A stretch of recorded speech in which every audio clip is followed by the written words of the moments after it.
Welcome friends, स्वागत है आपका आपकी फेवरेट चैनल बोधी ट्री में। दोस्तों ये मेरा वीडियो है फिगर्स ऑफ स्पीच पे। तो स्टैंडर्ड 10 से लेके 12 तक ये पूछा जाता है, और अगर आप बीए या एमए के स्टूडेंट्स हो तो भी आपके लिए वेरी यूजफुल वीडियो है। तो इससे पहले मैंने ऑलरेडी एक वीडियो शेयर कर दिया है। This is second part. तो हम आगे का देखते हैं। तो आज का हमारा 11 नंबर है यूफेमिज्म। उसको याद रखिएगा। ये तो what is the definition of euphemism? तो when unpleasant idea of death is described in an agreeable manner. इसका मतलब समझिए, जैसे मौत है, मौत से तो भाई सबको डर लगता है, मगर हम मौत की बात भी, डेथ की बात भी हम काफी इंटरेस्टिंग तरीके से करें, एक्सेप्टेबल मैनर में, then it is known as euphemism. यानी हम जो बात कर रहे हैं वो मौत की कर रहे हैं, मगर कैसे कि आदमी डेथ को एक्सेप्ट करे। स्वाभाविक है दोस्तों कि कोई भी डेथ को एक्सेप्ट नहीं करेगा, लेकिन हम एक्सेप्ट कर लेते हैं, इसको रोमांटिक वे में बोलते हैं, then it is euphemism. Okay, तो इसका हम देख रहे हैं दोस्तों इसमें कि इसमें कैसे हम इसमें सीखेंगे। जिसमें एग्जाम्पल दे रहा हूं यूफेमिज्म के। 1 मिनट, हाँ friends.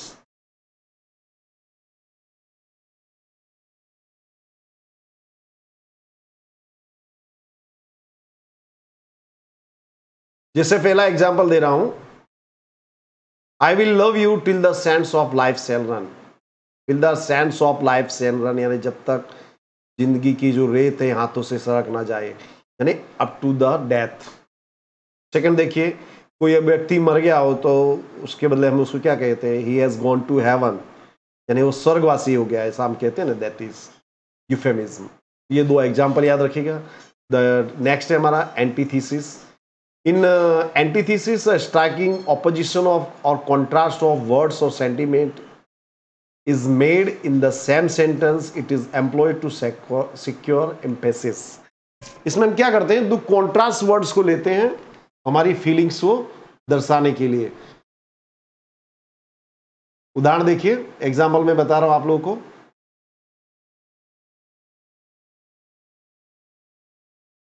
Man propose and God dispose. It is very famous example. देखिए, आदमी सोचता है और भगवान उसकी सारी जो इच्छा है उसको डिस्पोज कर देता है। ये देखिए, not that I loved Caesar less but I loved Rome more. देखिए यहाँ पे जो दो कॉन्ट्राडिक्टरी वर्ड्स है, लेस एंड मोर, इनको हमने काफी इंटरेस्टिंग तरीके से यूज किया इसमें। देखिए, speech is silver but silence is gold. तो हमने यहाँ पे स्पीच और साइलेंस दोनों अपोजिट चीजें हैं, दोनों का वैल्यू हमने बताई है। Many are called but few are chosen. To err is human but to forgive is divine. यहां इज आएगा, इसको याद रखिएगा। ओके, तो यहां पे देखिए, एयर यानी गलती करना और फॉरगिव यानी माफ करना, दोनों डिफरेंट चीजें, फिर भी हमने उसको दिखाया है, तो इट इज वेरी इंटरेस्टिंग। तो हमने दो डिफरेंट चीजों को,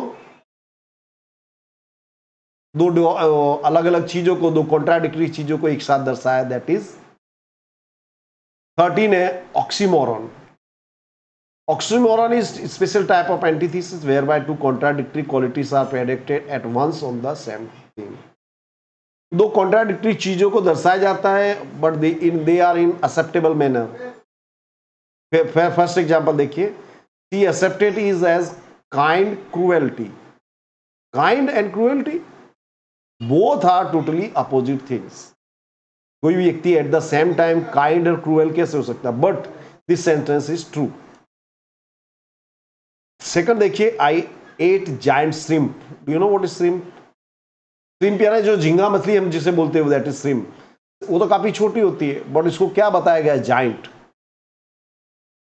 थर्ड देखिए, faithfully, faith unfaithful kept him falsely true. देखिए ये दोनों वर्ड्स को देखिए आप, फॉल्स एंड ट्रू। फिर भी आप इसको एक्सेप्ट कर लोगे। ये सेंटेंस को इस तरह से कहा गया है कि हमको सेम चीज लगती है, so it is called oxymoron. Okay friends, next है paradox. This figure of speech completely contradicts itself in the same sentence. Famous quotes that illustrates this from George Orwell's 1984 include war is peace. ये sentence को याद रखिए दोस्तों, war is peace यानी युद्ध ही शांति है. आप या मैं इसको एक्सेप्ट नहीं कर सकते कि वॉर में कैसे पीस मिल सकता है, बट ये सही है कि कई बार शांति के लिए युद्ध करना जरूरी हो जाता है. फॉर एग्जाम्पल अभी चाइना के साथ हमारा जो डिस्प्यूट चल रहा है, एट द एंड हमको उसके साथ वॉर में उतरना पड़ेगा. Next is ignorance is strength. Ignorance कैसे स्ट्रेंथ हो सकती है, but many times it is true. So these are paradox, यानी दोनों अपोजिट चीजें, but they are said in such an interesting way that we accept them as true. हम उनको सत्य स्वीकार कर लेते हैं. ओके अब है epigram. An epigram is brief pointed saying frequently, इसको ध्यान में रखिए, introducing antithetical ideas which excite surprise and arrest attention. यानी दो अनएक्सेप्टेड चीजों को अपने कहना है, छोटी सी चीज में जो हमारे लिए एक्सेप्ट नहीं कर सकते, लेकिन वो हमारा जो ध्यान है उसको खींचते हैं. ओके जैसे देखो, ये टी.एस. इलियट ने कहा है, आई थिंक वर्ड्सवर्थ ने कहा है, the child is father of a man. Child और वो भी father of a man, but it is very famous saying. Second one is fools rush in where angels fears to tread. यानी जहां पे समझदार लोग, फरिश्ते लोग भी जाने से डरते हैं, वहां मूर्ख आदमी चला जाता है. It is true. In the midst of life we are in death. देखिए दोनों कॉन्ट्राडिक्टरी चीजें, लाइफ एंड डेथ,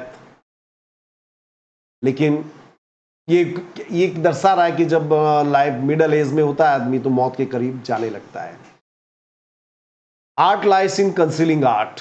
यानी कला क्या है, छिपाने में ही कला है. He makes no friend who never made a foe. यहाँ पे देखिए, ये इसका मतलब होता है एनिमी, यानी वो ऐसे आदमी से दोस्ती नहीं करता जिससे कभी दुश्मनी ना की हो. तो दीज आर सेइंग्स जो टोटली डिफरेंट है, दोनों चीजें contradictory, but they seems to be true. Next 16 देखिए दोस्तों, irony. Irony is mode of speech in which the real meaning is exactly the opposite of that which is literally conveyed. तो इसमें जो हम कहना चाहते हैं उससे टोटल अपोजिट चीज हमसे कही जाती है, that is irony. For example, no doubts but you are the people and wisdom shall die with you. अब यहाँ पे अगले व्यक्ति को लगेगा कि हम एडमायर कर रहे हैं, बट एक्चुअली हम उनको कंडम कर रहे हैं. Gentleman you can't fight in there, this is a war room. ये इसको देखिए, this is war room. War room is a place where, जहाँ आप फाइट कर सकते हैं, बट यहाँ क्या क्या गया है, you can not fight because this is war room. Okay, तो दीज आर एग्जाम्पल्स को दोस्तों यह ध्यान में रखिए.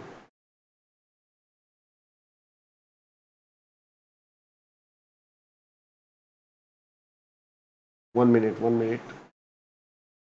ओके, नेक्स्ट है मेटोनिमी.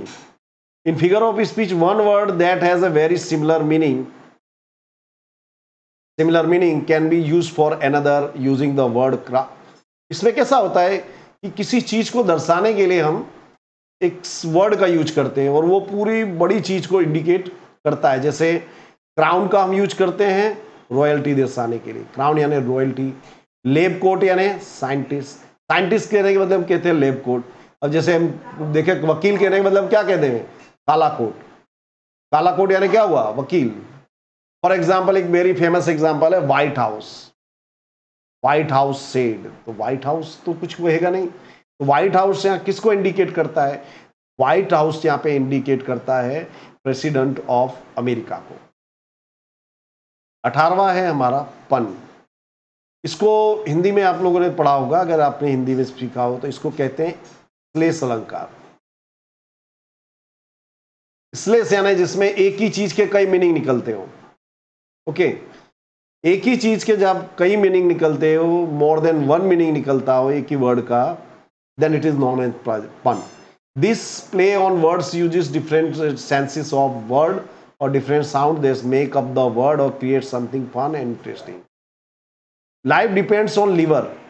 देखिए, लीवर के दो मतलब होते हैं, एक तो लीवर है बॉडी पार्ट और दूसरा है लिवर. लिवर यानी रहने वाला, जिंदा व्यक्ति. An ambassador is the man who lives away for the better of his country. He is a man of weight. अब इसको देखिए, वेट का मतलब दो चीजें होती है, एक he is a man of weight यानी वो काफी मोटा ज्यादा है, उसका वजन ज्यादा है, या फिर ऐसे भी कह सकते हैं he is a effective person, उसकी बात का वजन कहेगा पड़ेगा, जैसा हम हिंदी में कहते हैं ना, दैट इज उस तरह से भी सेंस होता है. तो यहाँ पे दो कई अर्थ निकल रहे हैं, तो therefore it is fun. Okay, next देखिए, synecdoche. Synecdoche, this is figure of speech in one thing is mean to represent a whole. A few good examples include ABC for alphabet. इसमें क्या होता है, सूक्ष्म के लिए, सूक्ष्म से हम विशाल चीज को दर्शाते हैं, विशाल चीज से हम सूक्ष्म को दर्शाते हैं. जैसे एबीसी का मैं उदाहरण दूं आपको.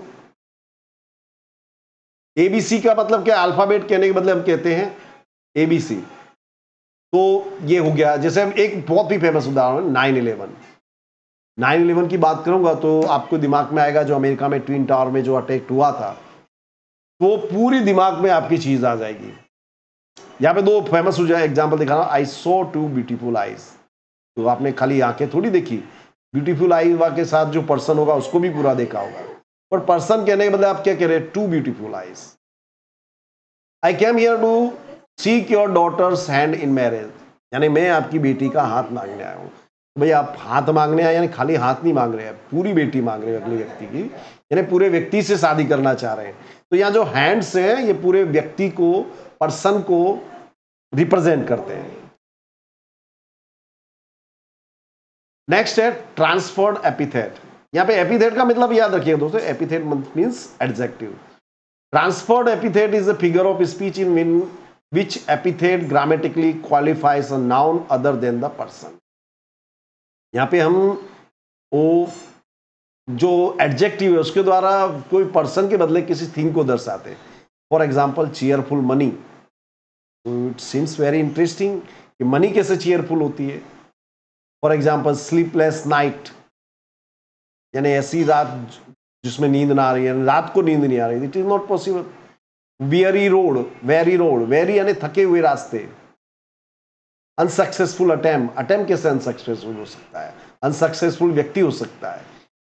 सो ट्रांसफर्ड एपिथेट में हम जो एपिथेट है, एडजेक्टिव है, इसका उपयोग ह्यूमन बीइंग के बदले किसी थिंग को इंडिकेट करने, दर्शाने के लिए करते हैं.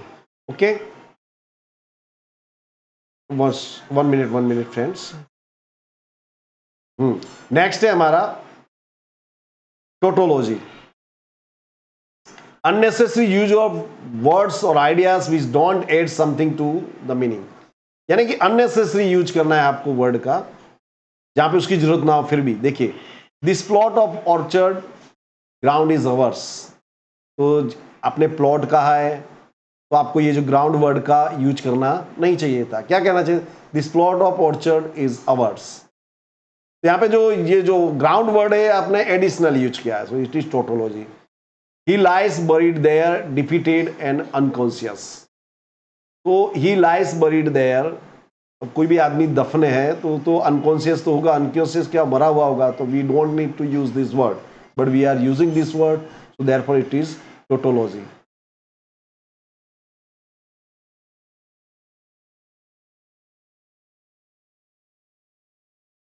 अब देखिए इंटरनल राइम. राइम का मतलब तो आपको मालूम होगा. राइम यानी जो जिसका जो प्रोनाउंसिएशन हो काफी हद तक सेम हो, एटलीस्ट लास्ट में. 1 मिनट फ्रेंड्स.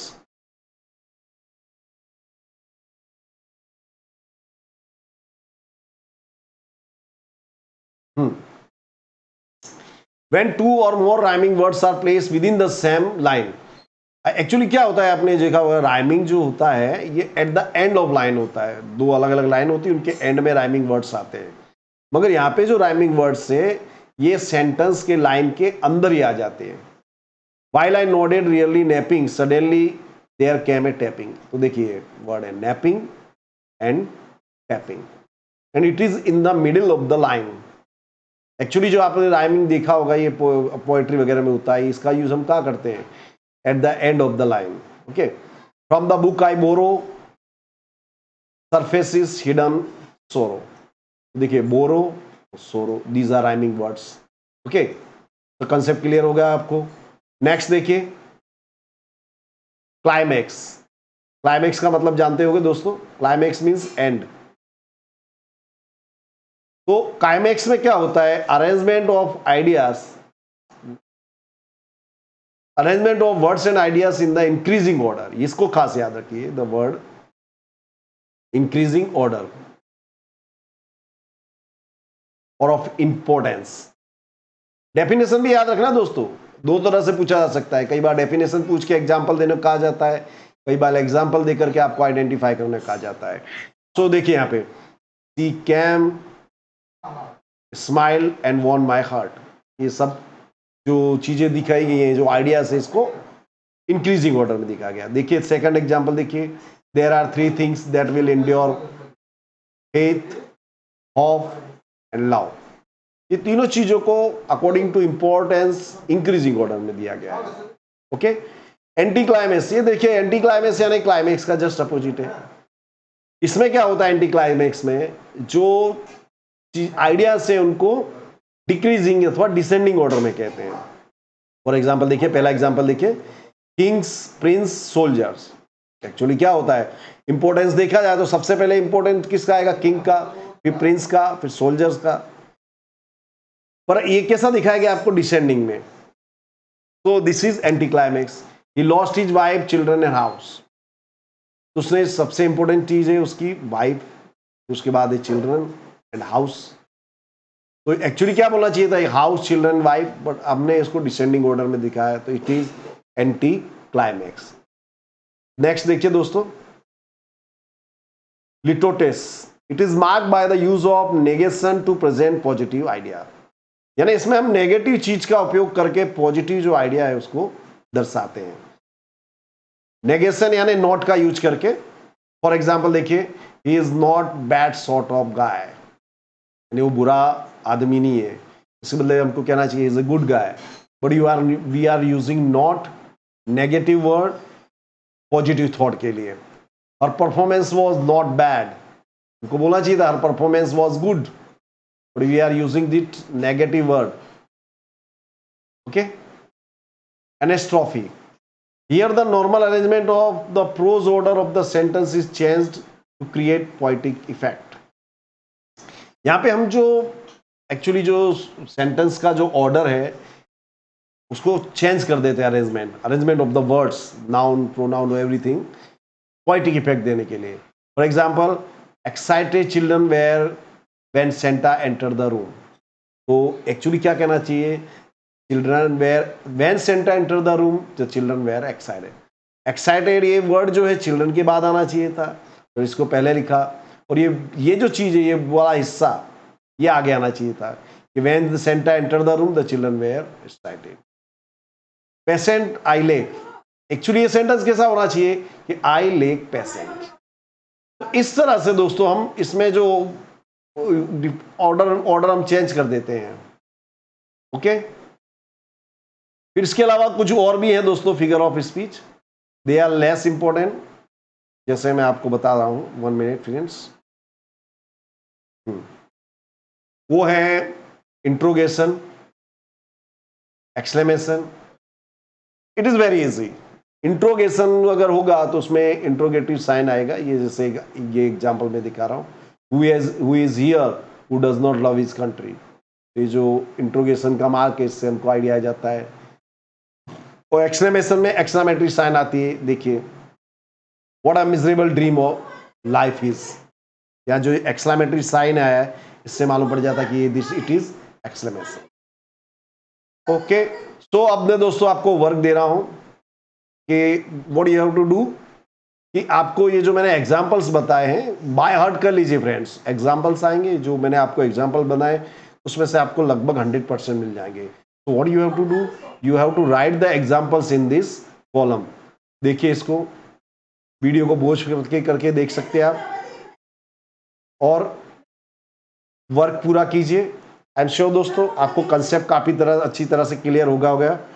तो इसको आप होमवर्क कर लीजिए। And if you have any problem, any query, then you can ask me in comment box. Thanks for watching, have a nice day.